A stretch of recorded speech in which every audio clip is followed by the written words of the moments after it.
राम राम जी। आप सभी का स्वागत है। एक तो अभी जो हमारा महर्षि वाल्मीकि संस्कृत विश्वविद्यालय कैथल है, तो ये शब्द जो था वाल्मीकि था, तो उसको हमने चेंज किया आज कैबिनेट में, और बै की जगह ये वै शब्द का प्रयोग होगा, वाल्मीकि। तो इसका आज कैबिनेट ने फैसला किया।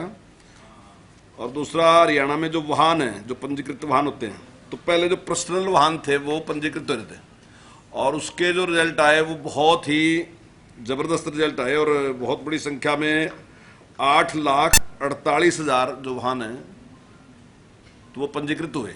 तो अब सरकार ने निर्णय लिया कि जो दूसरे वाहन भी है, पूरी तरह से निर्मित नए वाहन हैं जो, तो वो भी वहाँ पंजीकृत होंगे। जैसे पहले तो जैसे कार थी, तो कार को तो कर लिया, लेकिन दूसरा कोई जैसे 4 व्हीलर था, कमर्शियल व्हीकल नहीं करते, कमर्शियल व्हीकल नहीं करते, तो अब हम कमर्शियल व्हीकल भी जो है वो भी वहाँ उसको भी डीलर पंजीकृत करने का, हाँ, वो पंजीकृत कर सकेगा, ना कि उसको हमारे पास हाँ आने के बजाय ना वही हो जाएगा। क्योंकि इसके जो रिजल्ट रहे वो बहुत ही अच्छे रहे, और बहुत बड़ी संख्या में उन्होंने किया। एक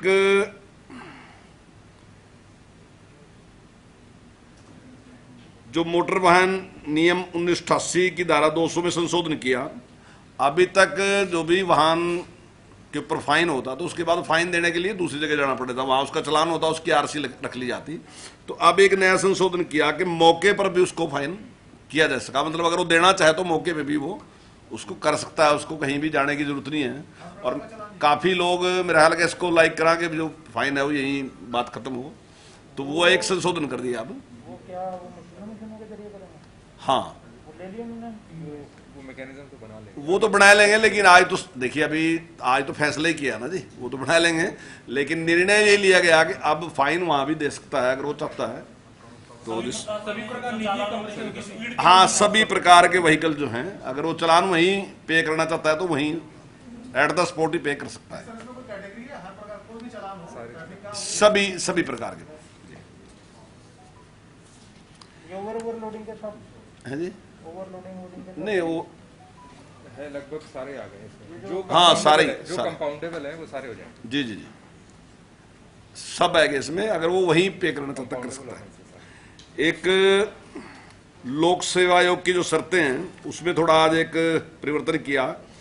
पहले उसमें 8 मेंबर होते थे, आज उसमें 5+1 का निर्णय लिया कि 5 उसके सदस्य होंगे और एक चेयरमैन होगा। ये एक नया परिवर्तन जो है उसने किया। 5 सदस्य होंगे और एक चेयरमैन, नहीं 6 के ना जी, 5+1 जी, पहले 8+1 थे।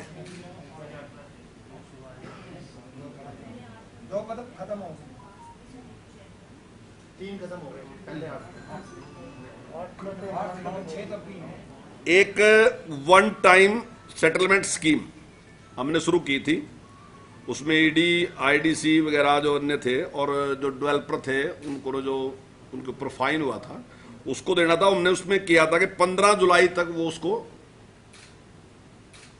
मतलब उसमें कुछ छूट दी गई थी, उसका टाइम हमने 15 जुलाई तक दिया था, वो एक मुश्त उसको समाप्त कर सकते थे। उसको हमने बढ़ाया कि आज 30 सितंबर तक कर दिया, कि 30 सितंबर तक वो सारे का सारा, ये एग्रीकल्चर का मार्केटिंग बोर्ड वाला है नहीं नहीं नहीं नहीं, ये डेवलपर है, ईडीसी आईडीसी ये जो है, उसमें हमने निर्णय लिया कि इस प्रकार के जो फाइन थे लगे, तो वो फाइन एक मुश्त देने के लिए पहले हमने उसकी डेट रखी थी 15 जुलाई रखी थी, 15 जुलाई 2021 तक रखी थी, लेकिन अब उसको हमने बढ़ाया कि 30 सितंबर तक कर दिया कि 30 सितंबर तक वो उसको दे सकते हैं। एक हरियाणा सरकार ने निर्णय लिया कि जिन लोगों ने दान के रूप में जो कोविड से संबंधित मशीन थी या कोई और जो था, किस प्रकार के इंस्ट्रूमेंट भी उन्होंने दिए, वो भी थे, कुछ और भी सामान दिया गया, तो उसमें हमने जीएसटी में छूट दी। अभी तक जितना दिया गया वो रिफंड करेंगे हम जो भी किसी ने हमें दिया है, चाहे वेंटिलेटर दिया या दूसरी कोई चीज़ें और भी दी इस प्रकार की, या ऑक्सीजन का कोई सामान में दिया, तो अगर ऐसा कोई भी दिया तो उस पर जीएसटी में छूट है, और वो जीएसटी में छूट पिछले टाइम से शुरू करके हम उसका रिफंड कर देंगे जो भी। 120 का भी देंगे। हाँ, ये सिर्फ मेडिकल रिलेटेड है या राशन वाशन जो और नहीं राशन नहीं, राशन भी तो जीएसटी है नहीं। मैंने कहा ये क्लियर करते रहना चाहिए, हम भेज दें कहीं। नहीं, उस पर हम जीएसटी में छूट देंगे, और जो उन्होंने हमें दी तो वो हम सारी पे करेंगे।